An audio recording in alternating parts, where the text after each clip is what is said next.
새누리당과 새정치민주연합이 세월호 특별법 재합의를 이루었습니다.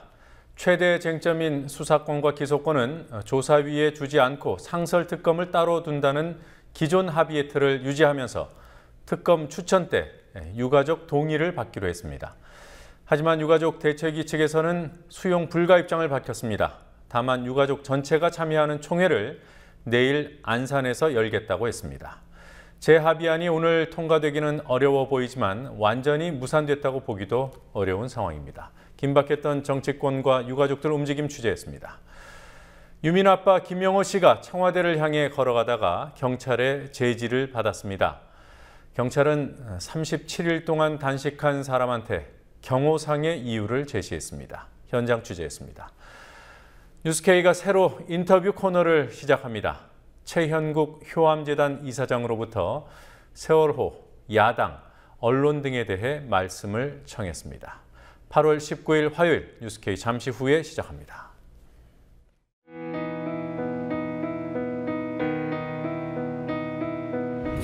(1960년 4월 19일) 당시 언론은 빨갱이 데모라고 했습니다.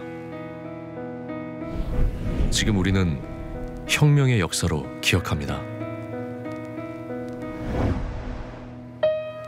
1980년 5월 18일 당시 언론은 불순분자의 폭동이라 했습니다. 지금 우리는 독재에 항거한 정의의 역사로 기억합니다. 1987년 6월 10일 당시 언론은 대학생 가두 시위라 했습니다. 지금 우리는 민주주의를 쟁취한 감격의 역사로 기억합니다.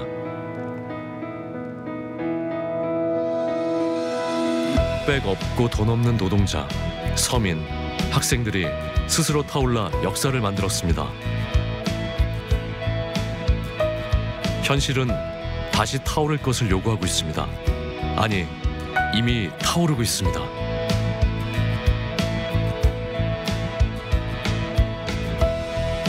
빨갱이를 종북으로, 불순분자를 외부 세력으로, 언론은 말만 바꿨을 뿐 역사를 부정하고 있습니다. 2014년 4월 1일 국민TV가 개국한 이유입니다. 국민TV는 역사를 역사로 기록하겠습니다.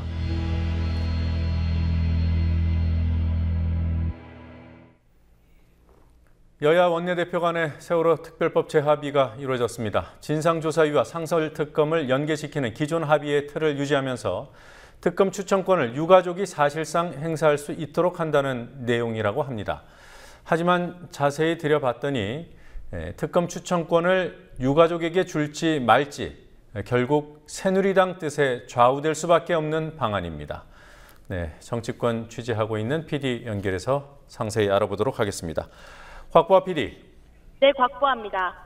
네, 오늘 세월호 특별법에 관한 여야 원내대표 합의가 있었죠. 조사위와 상설특검을 따로 두는 것은 그대로 두고 협상이 진행돼 왔는데 특검 추천권 어떻게 하기로 한 겁니까? 네, 세월호 특별법의 최대 쟁점은 여야가 각각 2명씩 추천하도록 돼 있는 특별검사 추천위원 선정권을 어떻게 조정하느냐였습니다. 오늘 원내대표 회동에서는 국회 추천목 4명 가운데 야당 추천 2명은 야당이 선정하지만 여당 추천 2명의 경우 야당과 유가족들의 사전 동의를 얻어 선정하기로 했습니다. 이왕구 새누리당 원내대표와 박영선 민주연합 원내대표는 오늘 오후 국회에서 만나 이같이 합의하고 세월호 피해자에 대한 배상과 보상 문제는 9월부터 논의하기로 했습니다. 또 세월호 진상조사위원회에서 특별검사 활동 기간에 대해 2회 연장을 요구할 경우 본회의에서 의결키로 했습니다. 세월호 국정조사 증인 채택과 청문회 진행과 관련해서는 양당 간사가 전향적으로 합의할 수 있도록 양당 원내대표가 노력하기로 했습니다. 특검 추천권을 실질적으로 누가 행사하느냐가 핵심인 것 같습니다. 어떻게 되는 겁니까? 네, 추천위 총원이 7명이기 때문에 여야 몫인 2명씩 총 4명이 모두 유가족 뜻대로 특검을 추천하면 특검 추천권을 사실상 유가족이 행사할 수 있습니다. 그러나 유가족은 특검을 직접 추천할 수는 없고 여당 추천위원 2명도 유가족이 직접 추천할 수는 없습니다. 합의안에 따르면 여당이 추천위원 2명을 선정할 때 유가족이 동의 여부를 밝힐 수 있을 뿐입니다. 만약 유가족이 동의를 하지 않으면 어떻게 되는지가 중요합니다. 동의하지 않으면 여당은 다른 사람을 추천해 유가족 동의를 구하게 되는데 계속 이런 상황이 반복되면 특검추천위원회가 구성되지 않을 수도 있습니다. 네. 자, 유가족이 받아들이기 쉽지 않은 방안인 것 같습니다. 여야 원내대표 간 합의, 일단 각 당 의원총회에서 추인을 해야 하죠. 새정치민주연합의 의총 아직 진행 중인 겁니까? 네, 아직 진행 중입니다. 민주연합은 오후 6시부터 국회 예결위 회의장에서 비공개로 의총을 열고 원내대표 합의안에 대한 추인 여부를 논의 중입니다. 네. 저녁 7시 30분쯤 세월호 가족대책위원회가 국회 본청 앞에서 기자회견을 열어 원내대표 합의를 반대하고 재협상을 요구하자 남윤인순 민주연합 의원이 의총장에서 나와 유가족을 만나기도 했습니다. 신경민 의원도 조금 전 잠시 나와 유가족 기자회견 내용을 기자들에게까지 확인하고 들어갔습니다. 이런 모습으로 볼 때 현재 민주연합 의총에서는 유가족들의 반대 의견을 공유하면서 추인 여부에 대해 경론을 벌이고 있는 것으로 보입니다. 이에 따라 민주연합에선 의총 추인이 불발되는 게 아니냐는 전망도 나오고 있습니다. 새누리당은 합의가 나온 직후에 추인을 했더군요. 새누리당은 합의에 만족한다 이런 뜻인가요? 대부분의 의원들이 동의를 표한 것으로 알려졌습니다. 많은 의원들이 협상에 나선 이완구 원내대표에게 수고했다고 격려의 말을 건넸습니다. 이 원내대표는 법의 근간을 훼손하지 않는 범위에서 했다며 추인해 줄 것을 요구했고 의총 시작 1시간 만에 추인을 받았습니다. 그러나 의총에서는 불만을 나타낸 의원들도 일부 있었습니다. 김진태 의원은 불종적인 양보라고 했고 이노근 의원은 이런 절차로 특검을 추천했다가 추천 검사가 탈락하면 어떤 검사가 또 나서려고 했겠냐고 말했습니다. 네, 이미 타협안을 가지고 여야 원내대표들이 자기 당내 의견을 조율하는 과정이 아니었나 싶기도 합니다. 원내대표 회동 전에 오늘 여야 각 당에서는 어떤 움직임이 있었습니까? 네, 이완구 새누리당 원내대표는 오늘 오전 원내대책회의를 열어 특별법 재협상에 관한 당내 의견을 수렴했습니다. 특히 이 원내대표는 특별검사 결정 과정에 유가족의 입장을 반영하라는 야당의 요구에 대해 피해자가 가해자를 수사하고 심판하겠다는 논리와 비슷해 반대한다는 기존의 입장을 강조했습니다. 김재원 원내수석 부대표와 조혜진 의원 등 회의에 참석한 다수 의원이 이 원내대표의 의견에 동의한 것으로 알려졌습니다. 박영선 민주연합 원내대표도 오늘 오전부터 각종 의원 간담회를 열어 의원 약 60명의 의견을 수렴해 유가족들이 요구하는 방향의 특별법을 반드시 지켜야 한다는 결론을 내렸습니다. 박범계 원내대변인은 김무성 새누리당 대표가 특검 추천권을 야당에게 주겠다고 한 약속이 반드시 지켜져야 한다는 의견을 대다수 의원들이 표명했다고 전했습니다. 원내대표 회동 때 어떤 얘기가 오갔는지 정리해 보도록 하죠. 오늘 비공개로 진행이 됐습니다만 합의 발표를 할 때 무슨 말이 나왔습니까? 네, 오후 4시 30분 시작된 여야 원내대표 회동은 약 1시간 동안 비공개로 열렸습니다. 이후 이완구 새누리당 원내대표는 합의문을 발표하면서 대승적인 차원에서 실정법이 훼손 안 되는 범위에서 원내대표인 저의 결단과 책임으로 야당과 유가족의 추천권을 양보했다고 강조했습니다.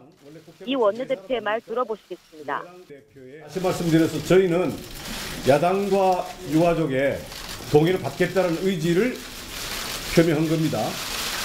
다만 기존 실정법의 테두리를 훼손시키지 않는 범위 내에서 정치력을 발휘해서 원내대표인 저의 결단과 결심과 책임과 권한으로 정말로 야당과 유가족의 이 특별검사 추천권에 양보를 했다 하는 그 말씀을 올리고요. 반면 박영선 민주연합 원내대표는 합의문 발표 후 아무 말 없이 굳은 표정으로 자리를 떴습니다. 오늘 회동이 예정보다 1시간 정도 늦어진 건 박 원내대표가 당 의원들에게 합의안을 설명하기 위해서였다고 알려졌는데요. 오늘 오전 수렴한 당내 의견이 이 합의안에 모두 반영되지 못한 게 아니냐는 관측이 있습니다. 네, 이완구 새누리당 원내대표가 오전에 피해자가 가해자 수사할 수 없다 이런 기존 입장을 강조했을 때만 해도 틀어지는 게 아니냐 이런 관측이 나왔습니다. 여야가 타협에 이르기까지 어떤 요인이 결정적으로 작용했습니까? 네, 프란치스코 교황이 한국 방문 당시 연일 세월호 유가족의 아픔에 공감하는 모습을 보여주면서 특별법 통과에 대한 여론의 관심이 커졌고 유가족들의 입장이 흔들리지 않으면서 여당이 부담을 느낀 측면이 있어 보입니다. 지난 7일 여야 원내대표 간 1차 합의 후 유가족 등이 야당 당사와 의원 사무실을 점거하는 등 대외적인 압박도 작용한 것으로 보입니다. 그러나 한편으로는 여당 몫의 특검 추천위원 2명에 대해 야당과 유가족의 동의를 받아야 하지만 추천위원 선정권 자체는 여당이 그대로 가진다는 점에서 여당이 크게 손해볼 게 없어서 합의가 가능했다는 시각도 있습니다. 네, 자, 크게 손해볼 게 없어서 여당이 합의에 동의를 한 것이 아닌가 이런 분석에 어느 정도 신빙성이 있어 보입니다. 김종덕 문화체육관광부 장관 후보자 청문회가 있었죠. 청문회 쟁점 뭐였습니까? 네, 청문회 전부터 제기돼온 세금 미납, 체납 논란과 문체부 장관으로서의 소신 검증이 쟁점이었습니다. 민주연합 배재정 의원은 김 후보자가 2010년부터 2013년까지 종합소득세를 납부하지 않다가 청문회를 앞둔 지난 8일에야 납부했으며 불법으로 환급받은 세금이 630만 원이 넘는다고 지적했습니다. 김 후보자는 세무 지식이 부족해서 생긴 일이라고 해명하며 연말정산 기본공제 문제, 그동안의 종합소득세 미납에 대해 다시 한번 사죄드린다고 말했습니다. 야당 의원들은 세월호는 넓은 의미의 교통사고라는 황우여 교육부 장관의 발언과 단이윤 씨의 한국관광공사 감사 임명 논란, 홍성담 화백작품의 광주 비엔날레 전시 불허 논란 등에 대한 의견을 물으며 이른바 소신 검증에 나섰습니다. 하지만 김 후보자는 연신 대답하기 적절치 않다며 답변을 회피해 야당 의원들의 질타를 받기도 했습니다. 지금까지 국회에서 국민TV 뉴스 곽보아입니다.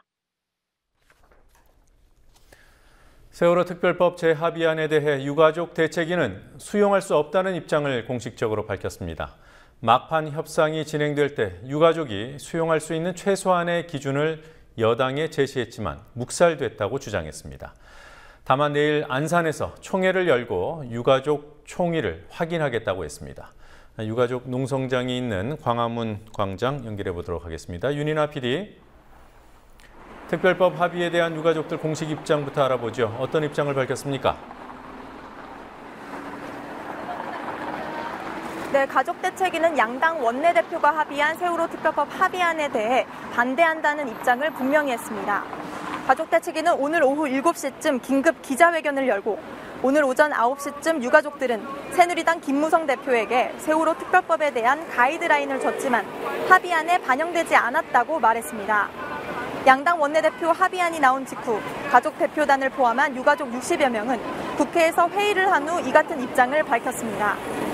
유가족들은 내일 안산에서 가족 총회를 열어 여야 합의안에 대한 유가족들의 의견을 종합적으로 수렴할 예정입니다. 가족들은 어떤 점이 문제라고 보는 거죠? 네, 가족대책위는 특검 추천위원 2명을 새누리당이 추천하는 것을 반대한다는 입장입니다. 유가족들은 오늘 오전 새누리당 김무성 대표를 만나 특별법으로 만들어지는 진상조사위원회에 특검 추천권을 주거나 특검 추천위원회 중 여당이 추천하기로 돼 있는 추천위원 2명을 야당이나 유가족에게 줘야 한다고 전했습니다.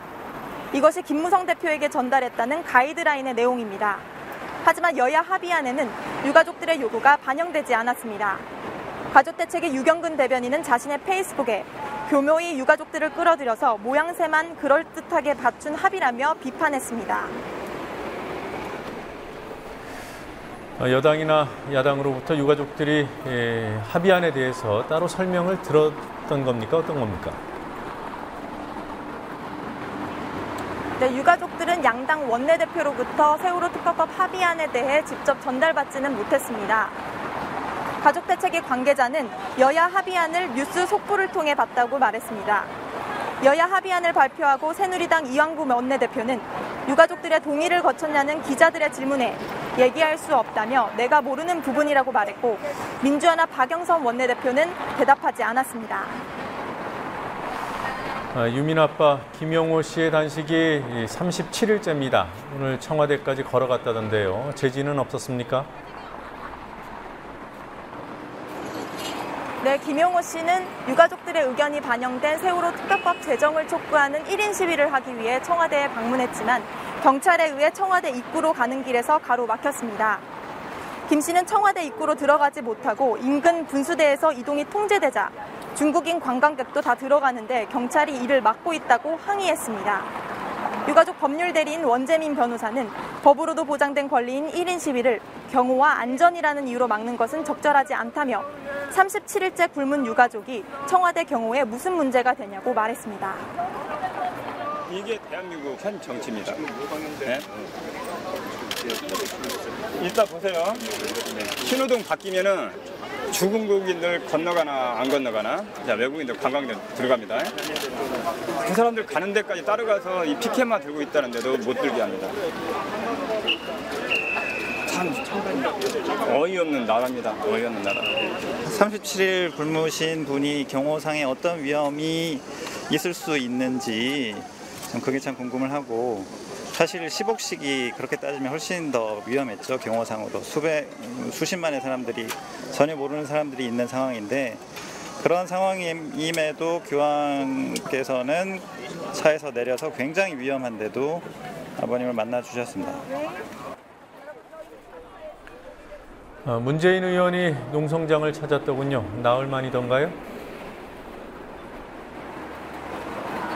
네, 그렇습니다. 새정치민주연합 문재인 의원은 오늘 광화문 광장에 방문해 김용호 씨에게 단식을 그만할 것을 권유했습니다.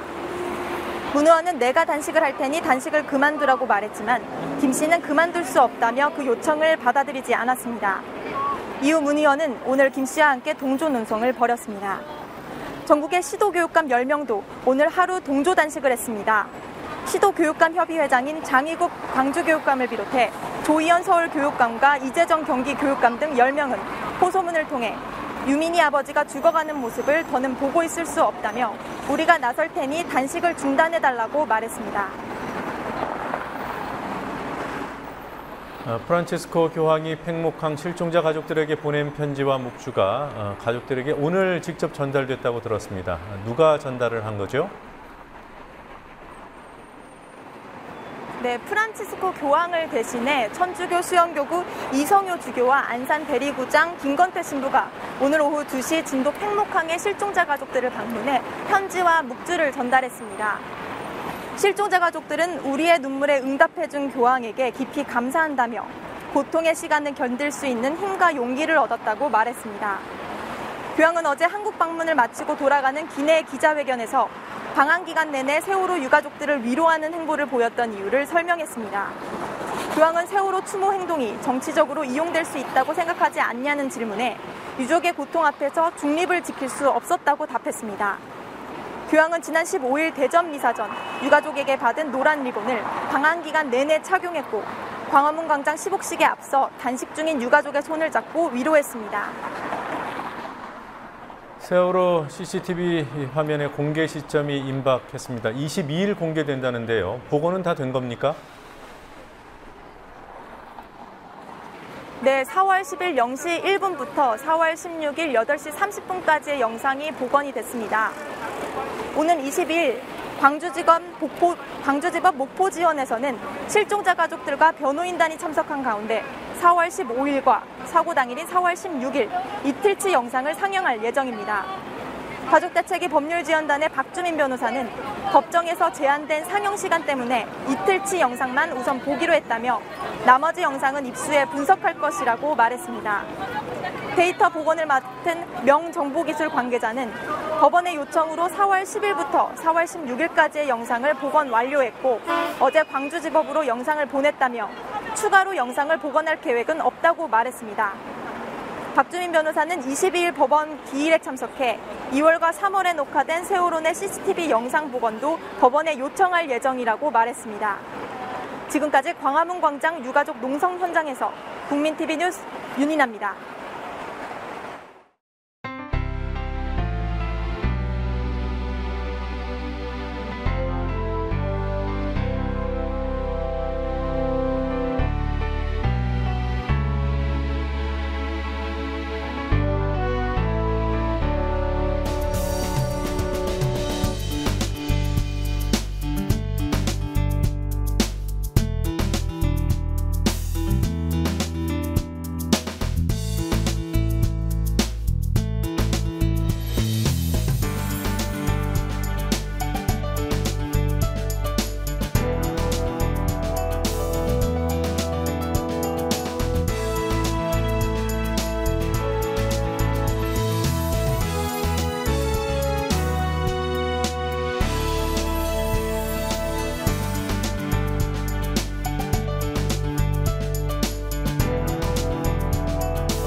제가 팽목항에서부터 이렇게 여기까지 안산 부영석을 걷게 된, 이제 크게 된 결심을 하게 된 이유는 제가 그 사고 난 지 100일째 됐을 때, 그때 단원고 아이들이 학교에서부터 저기 국회까지 걸어가는 모습을 제가 지나가다가 실제로 봤어요. 그걸 보고서 바로 기사를 확인했는데, 그 기사 타이틀 제목이 이제 아이들이 할 수 있는 것 중에 가장 최선의 것을 이렇게 찾아서 움직이는 모습을 보고 그때 많이 느꼈던 것 같아요. 그러니까 학생들은 자기가 힘든 그 생활 속에서도, 힘든 상황 속에서도 어떻게든 이겨보려고 이렇게 하는데, 안산에서 제가 27년을 살면서 또 단원고를 옆에 두고 있는데 그 친구들을 위해 내가 뭘 해준 게 있나라는 생각이 많이 들어가지고, 그럼 나도 같이 좀 걸었으면 좋겠다 라는 생각이 들어서 이렇게 결심을 하게 됐고, 또 이제 사고 난 지점인 팽목항에서부터 단원고까지 한번 걸어보면 좋겠다, 그러면서 아이들한테 미안하다는 말도 하고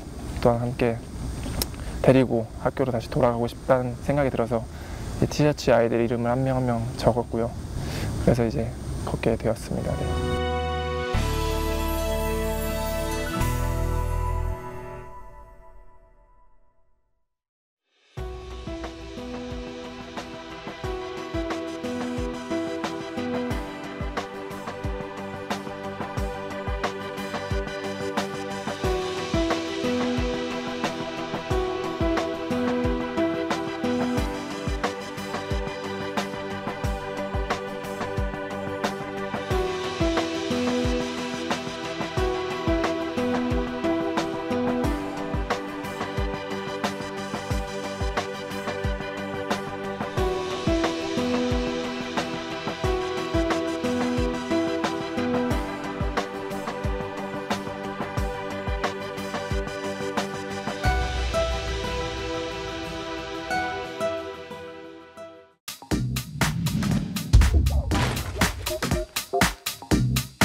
Modelli economici disumani che creano nuove forme di povertà ed emarginano i lavoratori e la cultura della morte.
Puramente funzionale e mondana, che induce a riporre la nostra speranza soltanto nei mezzi umani. 제2 롯데월드 안전 문제가 불거지면서 조기 개정에 대한 우려가 커지고 있습니다. 하지만 최근에 발견된 싱크홀 하나가 제2 롯데월드 공사와 무관하다는 서울시 발표가 나오자 몇몇 경제지에서 누명을 벗었다는 등의 보도를 하고 있습니다. 발견된 싱크홀 6개 중 1개는 공사와 무관하고 나머지는 아직 모르는 상황입니다. 최근 확인된 공사 부지의 침하가 얼마나 위험한지, 인근 석촌 호수 수위 저하는 무엇 때문인지도 밝혀진 것이 없습니다. 김지혜 PD가 보도합니다.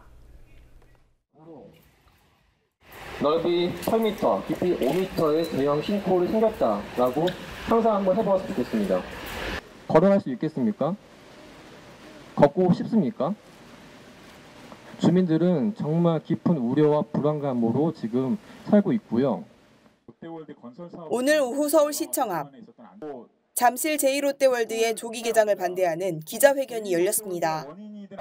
제2롯데월드 개장 문제에 참여연대, 서울환경운동연합 등 이른바 중앙시민단체가 동참한 것은 이번이 처음입니다. 그만큼 제2롯데월드와 관련한 시민들의 우려가 커졌다는 의미입니다. 시민들에게 그 안전에 대해서 담보할 수 있는 어떤 장치가 있는지 그런 부분에 대해서 제대로 원인 규명을 하고 대책을 내놓고 개장을 해도 개장을 해야 하는 것이 맞다. 시민들의 걱정에도 불구하고 롯데 측은 명품관 등 제2롯데월드 저층부 일부를 추석 전에 개장하려는 계획을 추진 중입니다.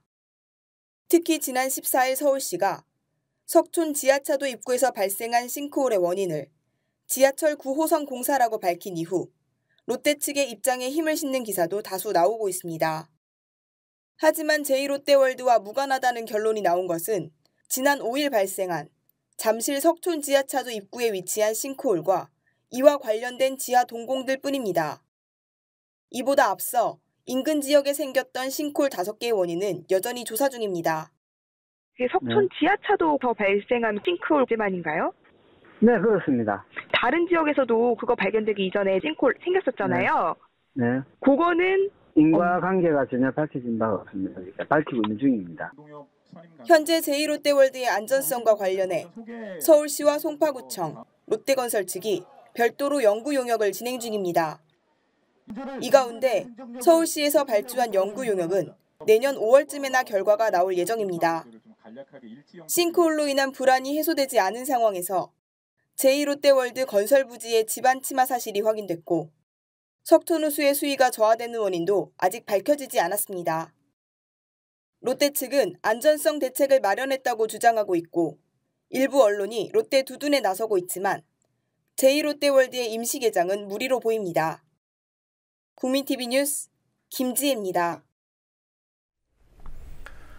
미국 퍼거슨시에서 10대 흑인 소년이 경찰의 총에 맞아 숨진 사건이 새 국면을 맞았습니다. 소년이 비저항 상태에서 머리와 팔에 최소한 6발의 총격을 당한 것으로 드러났기 때문에 정당한 발포였다고 주장해온 경찰이 궁지에 몰렸습니다. 경찰이 대응 태도를 바꾸지 않을 경우 LA 폭동처럼 번질 가능성을 배제할 수 없습니다. 인종차별에서 빚어진 폭동 사건들을 정리했습니다. 강신의 PD입니다.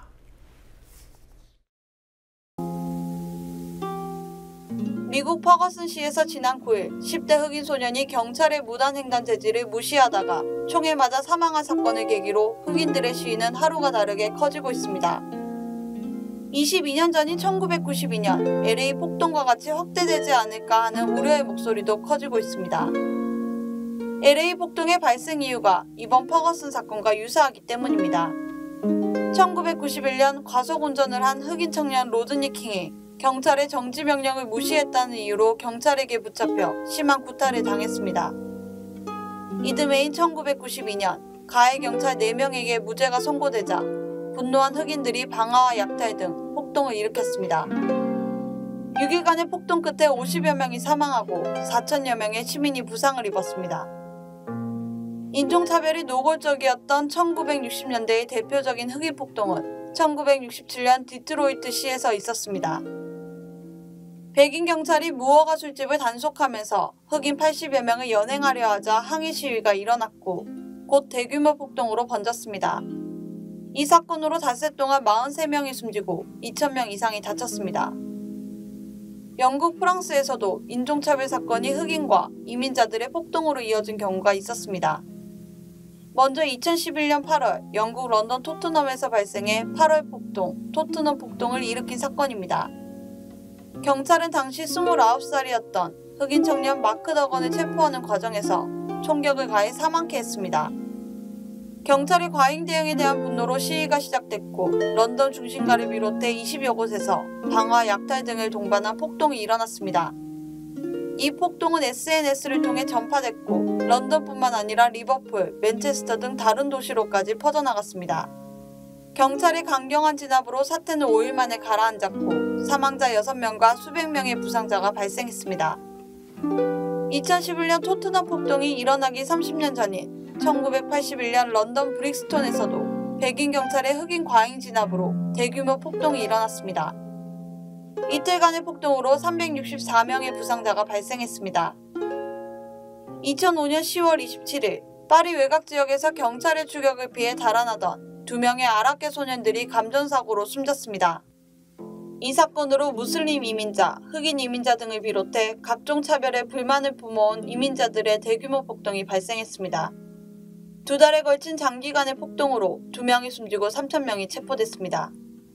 이 폭동의 특징은 방화로 건물 300채와 차량 만여 대가 불탔습니다. 흑인과 이민자들의 폭동에는 대부분 경찰의 과잉 대응 문제가 있었고 폭력이 폭력을 낳았습니다. 그러나 폭동을 일으킨 후 차별이 개선된 경우는 찾아보기 힘듭니다. 미국 최초의 흑인 대통령인 오바마 대통령은 어제 퍼거슨시 시위대의 분노에 공감을 표하면서도 서로의 불신을 극복하기 위해 외치지만 말고 서로의 얘기를 들어야 한다고 자제를 당부했습니다. 국민TV 뉴스 강신혜입니다.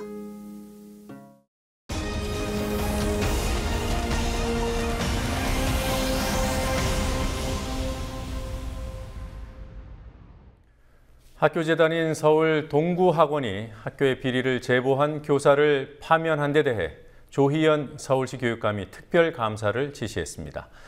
조희연 교육감은 부정을 시정하기는커녕 내부 고발자 보복에만 열중했다며 분노를 드러냈습니다. 오늘 나온 뉴스들 정리해 보도록 하겠습니다. 황준호 뉴스 취재팀장 나와 있습니다. 어서 오십시오. 예. 자, 학교 비리 제보한 교사 파면한 사건부터 알아보죠. 예, 지난 2012년이었습니다. 서울 동구 마케팅 고등학교의 안중훈이라는 선생님인데요. 교사는 이 학교 이사장과 행정실장의 금품수수 비리를 서울시 교육청에 제보했습니다. 그러자 서울시 교육청은 특별감사를 실시해서 재단과 동구여중 또 동구 마케팅 고등학교의 인사 회계 분야에서 총 17건의 비리를 적발했고 여기에 관련된 12명을 해임하거나 또는 급여 환수 같은 중징계 처리하라고 지시했습니다. 그 후에 학교 재단 측은 교내 업무 메신저 같은 것을 뒤지는 그런 방식을 통해서 내부 고발자 색출에 나섰고 이 안종훈 교사라는 사람을 고발자로 지목해서 지난 14일이었습니다. 파면을 결정했습니다. 파면이라는 것은 공무원이 받게 되는 처벌 중에서 가장 높은 단계인데요. 공무원 신분이 박탈되는 것은 물론이고 퇴직금의 절반밖에 받지 못하는 그런 불이익이 있습니다. 네. 그래서 조희연 서울시 교육감이 이 학교를 특별감사하라 이렇게 지시를 했군요. 예, 사실 부당징계 논란이 일기 시작했을 때 이미 조희연 서울시 교육감이 동구학원 쪽에 교사 징계를 멈추라 이런 메시지를 보냈습니다. 그렇지만 재단이 파면을 강행하니까 조 교육감은 긴급 감사반을 편성해서 오는 21일부터 징계 사유와 절차의 적정성 이런 것들을 감사하라고 지시했습니다. 긴급 감사반은 자체감사위원과 시민감사관으로 구성되게 됩니다. 또 조희연 교육감은 자기 블로그에다가 이 학교는 그동안 문제가 됐던 회계 인사 부정을 시정하기는커녕 내부 고발자를 보복하는 데에만 열중하고 있다 이렇게 말하면서 이번 특별감사로 이 사학재단의 행위가 그동안 정당했는지를 분명히 밝히겠다고 분노를 드러냈습니다.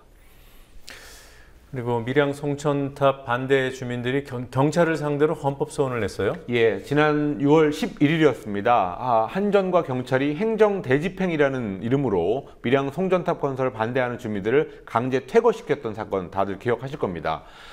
당시 강제 퇴거를 당했던 주민 69명 그리고 천주교 신부, 수녀, 대책위 관계자 이렇게 48명 총 117명이 오늘 헌법재판소에다가 헌법소원을 청구했습니다. 당시 경찰이 폭력을 행사하고 인권을 유린하는 등 헌법상의 자유권을 침해했다는 이유였습니다. 이 헌법소원으로 행정대집행 당일 경찰이 공권력으로 주민들의 신체의 자유를 훼손하는 행위가 위헌이라는 것을 확인을 받은 후에 그 확인을 가지고 경찰 책임자를 처벌하고 사죄를 받아내겠다고 말했습니다. 네. 자, 그리고 오늘 국방부 조사본부가 군 사이버사령부의 대선 개입 의혹 사건에 대해서 결과를 발표했습니다. 정치 개입은 있었다라고 시인을 했더군요. 그렇습니다. 국방부 조사본부는 지난 대선 때 댓글 공작을 통해서 선거에 개입한 사실이 확인돼서 군 사이버 사령부의 수뇌부를 포함해서 21명을 정치 개입 혐의로 입건하겠다고 밝혔습니다. 이 21명에는 군 사이버 사령부의 최고 수장이었던 연재욱 옥도경 전 사령관도 포함되어 있습니다. 연재욱 사령관 같은 경우는 청와대 국방비서관을 지냈습니다. 그렇지만 군 조사본부는 댓글 공작은 이모 전 심리전단장의 부당한 지시로 벌어졌고 연재욱 옥도경 전 사령관 이 사람들은 그것을 방조한 혐의일 뿐 조직적인 활동은 없었다고 말했습니다. 또 국정원과의 연계라든지 윗선 개입 의혹 이런 거에 대해서는 김관진 당시 국방부 장관은 보고를 받지 못했다라면서 그런 결과를 발표해서 꼬리 자르기 수사했다는 지적이 나오고 있습니다. 네. 이번 발표에 대해서 야당에서는 어떤 입장이 나왔습니까? 예, 새정치민주연합하고 정의당 이런 데서 다 비판하는 목소리가 나왔습니다. 새정치민주연합의 김영근 대변인은 김관진 전 장관 등 윗선에 면죄부를 주는 수사이기 때문에 재수사를 해야 한다고 주장했습니다. 특히 군 수사본부가 김 전 장관을 수사조차 하지 않은 채 윗선 개입이 없다고 결론 내린 것에 대해서 그것은 자의적인 판단에 의한 박근혜 정부 봐주기 수사라고 비판했습니다. 또 군 조사본부는 사이버 사령부가 정치에 개입했지만 이것은 사령관들의 직무 태만으로 벌어진 일이라는 해괴한 논리를 펴고 있다면서 원점에서 다시 수사하라고 입장을 밝혔습니다. 그리고 정의당에서도 이거는 술은 먹었지만 음주운전을 하지 않았다 이런 식의 수사 결과라고 비판했습니다. 네. 그리고 남경필 경기도지사 그 아들 문제가 계속 있어요. 오늘 뭐 구속영장이 기각됐다는 소식도 있고요. 어떻게 된 겁니까? 그렇습니다. 오늘 구속영장이 기각됐고요. 또 오늘 군인권센터가 시민단체죠. 군인권센터가 수사 기록을 공개하면서 제기한 의혹을 제기했습니다. 육군 육사단 헌병대 기록을 보면 지난달 말부터 이달 초까지 그 남상병이 자기의 성기를 일병의 엉덩이에 비비는 등 이런 강제 추행을 했고 후임병을 총 50회 정도 폭행했다는 진술이 기재되어 있습니다. 오늘 공개된 겁니다. 이 내용은. 그렇지만 얼마 전에 군 당국이 발표를 할 때는 남상병이 후임병을 뒤에서 껴안거나 뭐 손등으로 바지 지퍼를 치는 정도의 성추행, 그 정도의 폭행만 했다라고 발표를 했었습니다. 그래서 군인권센터가 오늘 기자회견을 하면서 군 당국이 남상병의 가혹행위의 수준을 낮추고 폭행의 횟수를 축소하고 은폐하고 있다고 비판했습니다. 또 군 당국이 이례적으로 이 사건에 대해서 언론 브리핑을 하지 않은 점, 또 아직도 남상병을 불구속 수사하고 있다는 점 이런 것들을 지적하면서 국방부 조사본부와 검찰단으로 이첩해야 된다고 주장했습니다. 그래서 이 사건이 처음 나왔을 때는 아무리 그런 정치인의 아들이라고 하더라도 성인이 된 아들이 한 일에 대해서 아버지를 비판할 수 있냐 이런 말이 나왔었는데 지금 이 권력자의 아들이기 때문에 이렇게 약간 축소하고 은폐했다는 의혹이 나오면서 좀 비판의 목소리가 더 커지고 있는 상황입니다. 네. 그리고 얼마 전에 서울지국장이 조사를 받았던 산케이신문. 왜 조선일보는 조사하고 처벌하지 않냐 이런 입장을 밝혔어요. 기사로 그렇습니다. 얘기한 겁니까? 예, 오늘 기사로 썼습니다. 세월호 참사 당일 대통령의 7시간 행방에 대한 보도와 관련해서 어제 산케이신문 서울지국장은 9시간 동안 굉장히 오랜 시간 동안 검찰 조사를 받았습니다. 여기에 대해서 산케이신문이 어제에 이어서 오늘도 박근혜 정부의 언론 탄압이라고 비판했는데요. 조선일보와의 형평성을 문제 삼고 나섰습니다. 산케이신문은 언론의 자유를 억압하는 한국, 그러나 조선일보는 구두주의만 이란 제목의 기사를 통해서 가토지국상 소환 조사 소식을 자세히 전하고 이것은 언론 탄압이라고 논평했습니다. 또 대통령에 대한 보도의 자유는 어디까지 가능하냐라고 하면서 가토지국장이 인용했던 조선일보는 정작 구두주의만 받았다면서 미디어에 따라 다른 정부의 대응을 비판했습니다. 네. 의료 민영화에 반대하는 국민들의 서명이 담긴 서명지를 청와대가 받기를 거부했군요. 예, 의료 민영화 저지 범국민운동본부가 지금까지 의료 민영화 반대한다라는 국민 200만 명의 서명을 받았습니다. 그래서 오늘 이 200만 명의 서명지를 80개의 박스에 담아서 청와대에 직접 전달하려고 했지만 청와대가 경찰을 동원해서 수령을 거부했습니다. 경찰은 청와대 실무진들이 집단적으로 이렇게 민원을 접수받은 선례가 없다라고 하면서 청와대 수령 거부 이유를 전했습니다. 오늘 이렇게 전달에는 실패했지만 범국민운동본부는 8월 말 노동자들의 3차 총파업을 시작으로 해서 의료 민영화를 백지화시키기 위해서 총력을 다하겠다고 밝혔습니다. 네. 자, 지방 정가 소식 한 가지, 이 소식은 좀 짚어봐야겠네요. 서병수 부산시장이 선거법 위반 혐의로 수사를 받고 있지 않습니까? 예. 고발자가 오거돈 전 후보예요. 예. 둘이 화해했다는 보도가 있던데 어떤 내용입니까? 그렇습니다. 오거돈 전 해양수산부 장관 또 전 부산시장 후보죠. 서병수 시장에 대해서 허위사실 유포에 따른 공직선거법 위반 혐의로 검찰에 고발한 바 있습니다. 오거돈 전 장관이 세월호 애도 기간 중에 골프를 쳤다는 허위사실을 서병수 시장이 선거운동 과정에서 퍼뜨렸다는 이유였습니다. 그렇지만 그게 CCTV 확인 결과 완전히 허위사실이라는 게 분명했기 때문에 최근에 서 시장이 궁지에 좀 몰린 상황이었습니다. 경찰 조사도 받았고요. 그러면서 여러 차례 오거돈 전 장관을 만나서 사과하고 또 소송을 취하해달라고 부탁을 해왔는데 오늘 마침내 오거돈 전 장관이 서 시장을 봐주기로 결정했습니다. 부산시청 접견실에서 두 사람이 만났고 합의문을 내놨습니다. 합의문 내용을 보니까 오거돈 전 장관은 서 시장의 진심 어린 사과 표명에 조건 없이 선거 소송을 취하하고 화해와 통합을 통한 부산 발전에 적극 협조하기로 했다. 이런 내용이 담겨 있었습니다. 네. 글쎄요. 이게 소송 당사자가 고발자는 오거돈 전 후보일지 몰라도 예. 만약에 이것 때문에 표심이 왜곡됐다면은 고발 주체는 유권자들 아니겠습니까? 그렇습니다. 그런 면도 있습니다. 네. 예. 어쨌든 이 흑색선전 피해자가 가해자에게 면죄부를 줬어요. 예, 사실 오거돈 전 장관도 얼마 전까지만 해도 이거는 끝까지 책임을 묻겠다 이런 공언을 수차례 해왔습니다. 그렇지만 결국 오늘 사과를 받아들였습니다. 양쪽은 오늘 합의를 위한 별도의 어떤 조건은 없었다 이런 면을 강조했습니다. 만약에 이 조건이 없었단 말이 사실이더라도 선거 때 흑색 선전을 하고 선거 후에 없던 일로 하는 이런 관행이 되풀이된다는 지적이 나오고 있습니다. 흑색 선전을 한 서 시장뿐만 아니라 사과를 받아들인 오거돈 전 장관도 그런 지적에서 자유롭지 못한 상황인 것 같습니다. 네, 오늘 여기까지 보도록 하겠습니다. 수고하셨습니다. 네. 뉴스K가 오늘부터 새로운 코너 인터뷰 중을 시작합니다. 인터뷰 중에서 중은 중립, 중심, 진행형 등의 여러 뜻을 지닙니다.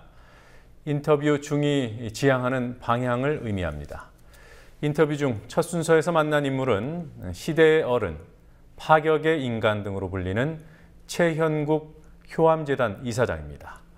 1960년대 소득세 순위 10위 안에 들었던 거부가 민주화 인사들 집 사주고 자신이 운영하던 광산의 광부들에게 재산 나눠주고 지금은 재단 이사장이라고 불리지만 운영하는 중학교, 고등학교에서 나무 가꾸는 나무 할아버지일 뿐입니다.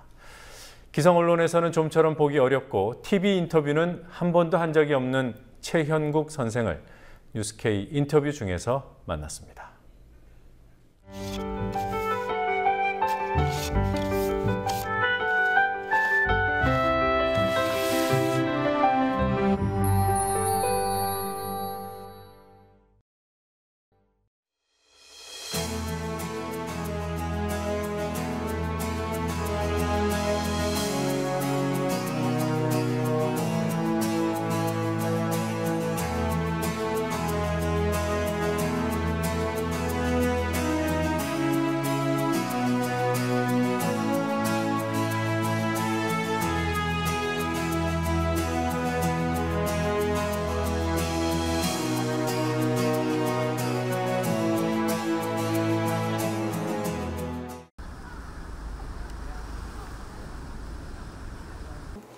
학교 앞 돌에 써져 있는 쓴맛이 사는 맛, 무슨 뜻인가요? 학교를 초등학교 때 6번, 중고등학교 때 5번, 해방과 6.25 전쟁과 더구나 심각하게도 형의 자살 때문에 휴전되는 날. 그래서 참 비관이 아니고 삶이란 게 고해 세계도 아니고 정말 쓴맛도 분명히 사는 맛이라는 걸 지금 쓴맛이 사는 맛이란 건 사실은 내 말이 아니고 우리 시집살이 혹스럽게 했던 할머니 돼가지고 야 걔도 사는 맛이 걔도 쓴맛이 사는 맛이지 이게 할머니들이 어떻게 해요? 꼭 이렇게 정리는 안 돼도 참 쓴맛이 사는 맛이라는 건 그건 참 긍정 삶에 대한 긍정 쓴맛도 사는 맛인데 뭐 어렵게 뭐 있어 할만하지. 탄광 경영할 때 얘기를 안 그래도 좀 들어보고 싶어요. 야, 그거는 정말 참 생명이 걸린 거를 그렇게 모험적으로 한 거는 잘했다고는 우기면 안 됩니다. 성공해 보려고 그 마음으로 했기 때문에 그런 것 때문에 제가 포기하고 나눠주고 난 더 안 한다라고.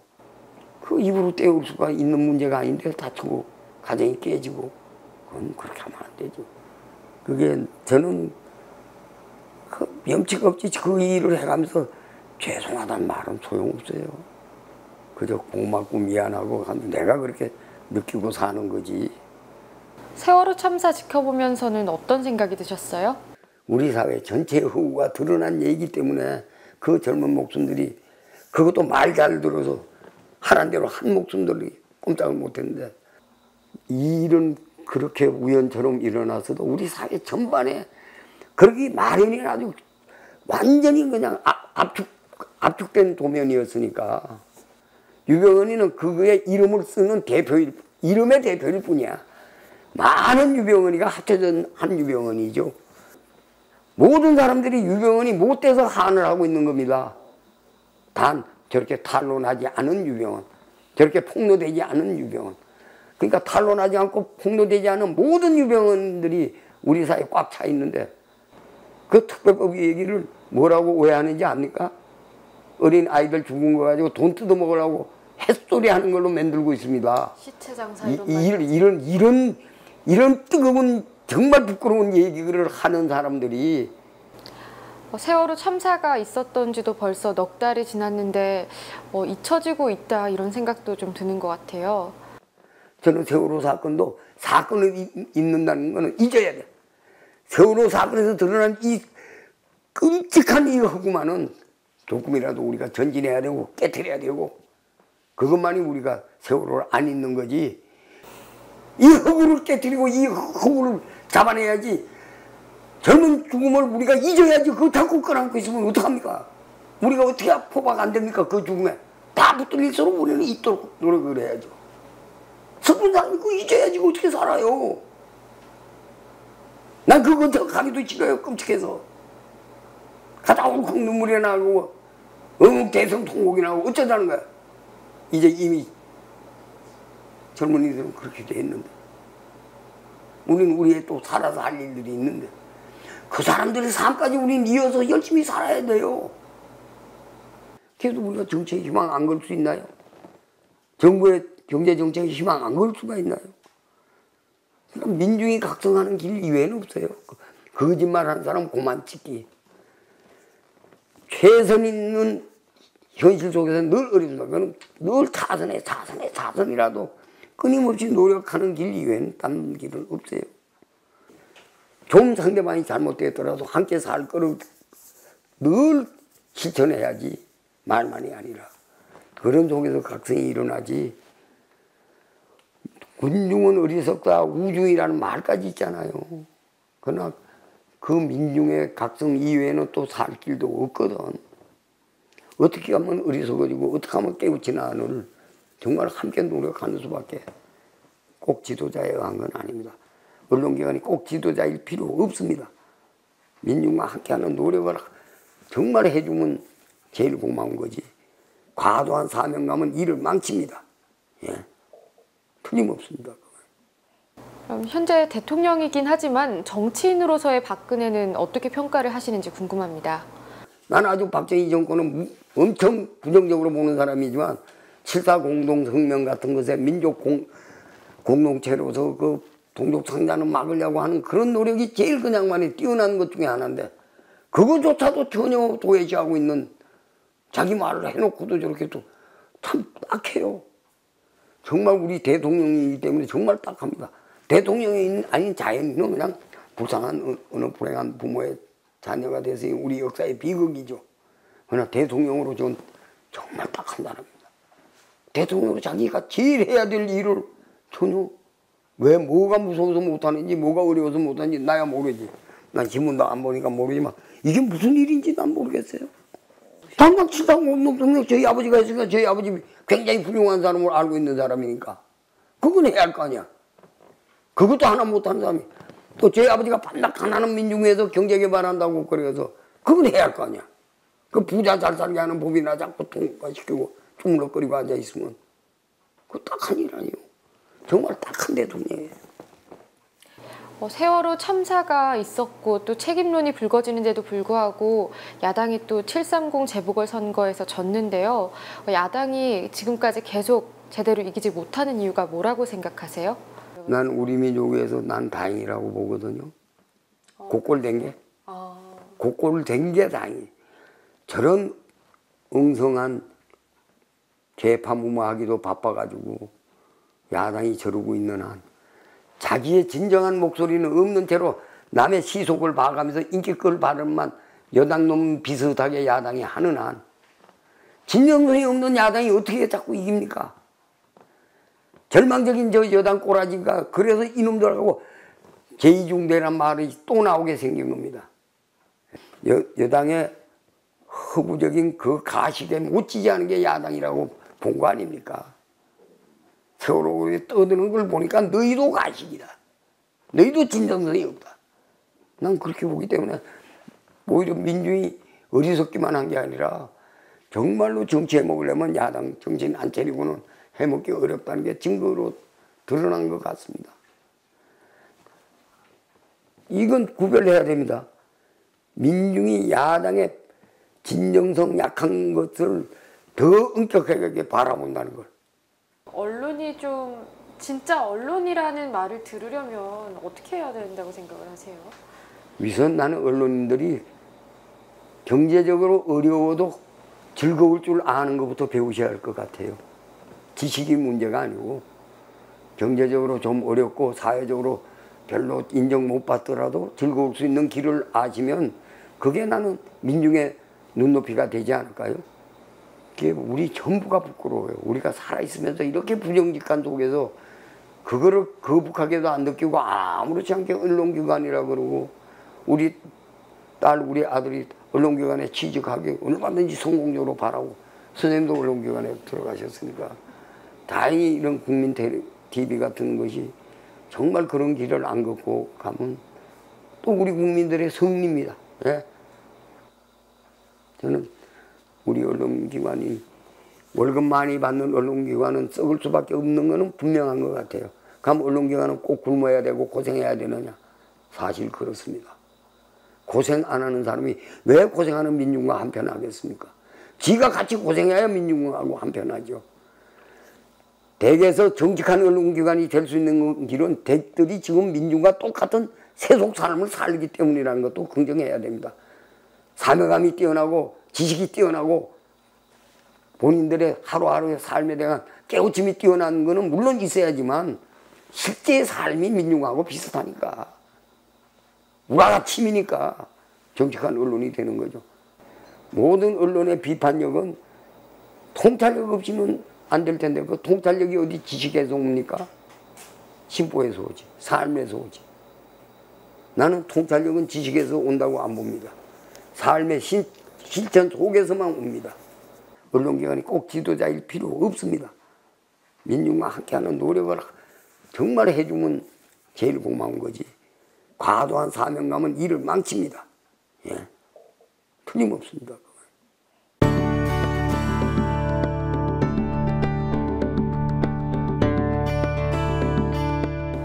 그들의 그런 정말 딱한 행동으로까지 간 것에 대한 동정과 공감은 가지고 매도하라는 거죠. 너희들이 안 그러기 위해서라도 매도해야 돼. 너희들이 안 그러기 위해서라도 그들이 그럴 수밖에 없었던 그 역사적 흐름 속에서 비굴하게 살아온 결과 저항해야 할 순간순간에 안정함으로써 그 목숨이 살아남았고 정직해야 할 때마다 정직하지 않았기 때문에 살아남은 게 늙은이인데 도대체 늙은이가 살아있다는 게 뭡니까? 이 현실 속에서 우리나라 현실 속에서 죽어야 할 때 안 죽었고 발언만 해야 할 때 발언만 안 하고 침묵했고 달겨들어야 할 때 안 달겨들었고 그래서 겨우 목숨을 유지한 겁니다. 그런 사람도 다 죽고도 그래도 용케서 목숨을 부지한 그들의 역사성에 대해서 상황에 대해서 과연 절실하게 너희가 공감하려고 생각을 하고 비난을 해야지. 지금 편하게 네 배 때 이제 밥 잘 들어가고 네 교육 잘 받았다고 해서 학교도 못 가고 배우지도 못하고 살아만 남은 그 인간들을 공고로만 비난하지 마라. 용서는 또 하면 더구나 안 된다고. 용서는 하지 않더라도 공감은 해. 그들의 상황에 대한 인식과 공감은 틀림없이 가져야 된다. 그게 우리가 함께해서 하는 길이야.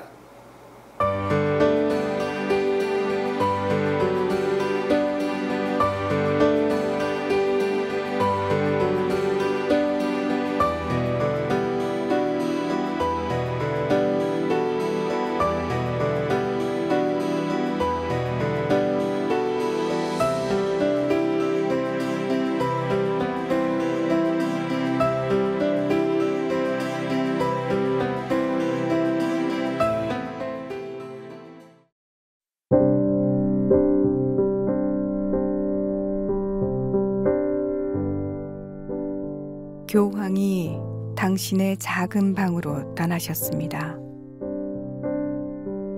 프란치스코. 열성 기자들 덕분에 작은 방과 침대와 책상과 의자를 알게 되었습니다. 거기서 여독을 씻으며 쉬시는 모습을 상상할 수 있게 된 거지요. 우리 사회에서 충분한 위로를 받지 못하고 힘을 얻지 못한 사람들에게 건네신 깊고 큰 위로와 격려 고마웠습니다. 물신에 지지 말고 조금 더 용기 있게 소외와 맞서라는 권고도 그랬지요.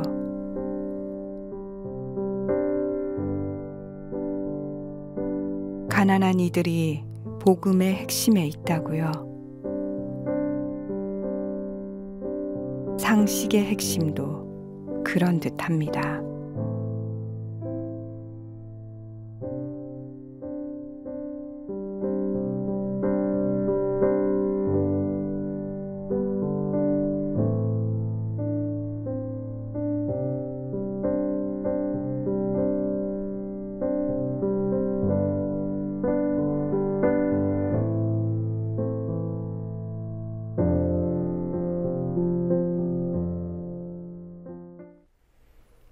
국군사이버사령부가 지난 대선 때 정치 개입을 했다는 사실을 국방부가 일부 시인했습니다. 연재욱, 옥도경 당시 사이버사 사령관들에 대해서는 정치 개입 방조 혐의를 적용했고 김관진 당시 국방장관은 아예 몰랐다고 면죄부를 줬습니다. 김관진 전 장관은 28사단 사병 구타 살인 사건 때도 장관이었지만 단순 사건으로 보고를 받았을 뿐 사건의 실체를 몰랐다고 했습니다. 국방장관을 하면서 군에서 무슨 일이 벌어졌는지도 몰랐다는 인사가 청와대로 자리를 옮겨서 국가안보실장을 맡고 있습니다. 책임을 지느니 무능하다는 평가를 받는 편이 낫다는 인사가 청와대 국가안보실장입니다. 뉴스K 마치겠습니다. 내일 뵙겠습니다.